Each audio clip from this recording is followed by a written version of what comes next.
ഇത്തിരി നേരം എന്ന ടെലിവിഷൻ പരിപാടിയുടെ അവതാരകനാണ് അനീഷ്. തന്റെ മകളുടെ മാമോദിസയുടെ തലേ ദിവസം സുഹൃത്തുക്കളായ ചഞ്ചൽ, രാജൻ എന്നിവരോടൊപ്പം മദ്യപിക്കാൻ പ്ലാൻ ചെയ്ത് ഹോട്ടലിലേക്ക് പോകുന്ന വഴി അവനൊരു ഫോൺ കോൾ വരുന്നു. അത് അവന്റെ എക്സ് ലവർ അഞ്ജനയായിരുന്നു. ഉപരിപഠനത്തിനായി വിദേശത്തേക്ക് പോകുന്നതിന് മുൻപ് അവനെ ഒന്ന് കാണണമെന്ന് അവൾ പറയുന്നു. അങ്ങനെ നഗരത്തിൽ വെച്ച് അവർ കണ്ടുമുട്ടുകയും പ്രണയകാലത്തെ കുറിച്ച് സംസാരിക്കുകയും ചെയ്യുന്നു. സംസാരത്തിനിടയിൽ അവരൊരു ബാറിലേക്ക് കയറുന്നു. കോളേജ് കാലത്ത് അവർ അത്രമേൽ പ്രണയിച്ചിരുന്നു. 21-ാം വയസ്സിൽ അവൾ വിവാഹത്തിന് തയ്യാറായപ്പോൾ അവൻ സെറ്റിലായിരുന്നില്ല. എന്നാൽ 24-ാം വയസ്സിൽ അവൻ തയ്യാറായപ്പോൾ അവൾക്ക് പഠിക്കാനും താല്പര്യം. അങ്ങനെ കൃത്യമായ ഒരു ബ്രേക്കപ്പ് പോലും ഇല്ലാതെ അവർ അകന്നുപോയി. ആ വേദന ഇപ്പോഴും രണ്ടുപേരുടെയും ഉള്ളിലുണ്ട്. സംസാരത്തിനിടയിൽ തന്റെ ജീവിതത്തിലെ ഒരു വലിയ ചതിയെക്കുറിച്ച് അഞ്ജന വെളിപ്പെടുത്തുന്നു. അവളുടെ മുൻകാമുകൻ അവളുടെ സ്വകാര്യ ദൃശ്യങ്ങൾ പകർത്തി സുഹൃത്തുക്കൾ കാണിച്ചു കൊടുത്തിരുന്നു. ഇത് അവളെ മാനസികമായി തകർത്തിരുന്നു. തന്റെ ഉള്ളിലെ ഈ മുറിവുകൾക്ക് കാരണം അനീഷ് കൂടിയാണെന്ന് അവൾ വൈകാരികമായി പറയുന്നു.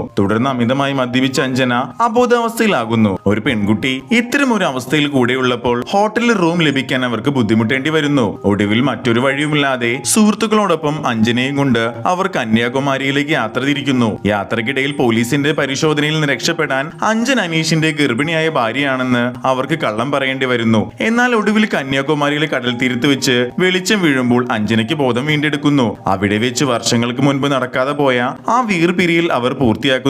പിരിയുന്നതിന് മുൻപ് അനീഷ് ആവശ്യപ്പെട്ടതുപോലെ അവൾ അവന്റെ കാരണത്തൊരടി നൽകുകയും കെട്ടിപ്പിടിച്ച് യാത്രയാക്കുകയും ചെയ്യുന്നു. തിരികെ വീട്ടിലെത്തി തന്റെ മകളുടെ മാമോദിസ ചടങ്ങിൽ പങ്കെടുക്കുമ്പോൾ അനീഷിന്റെ മനസ്സിൽ അഞ്ജനയുടെ ഓർമ്മകൾ നിറയുന്നു.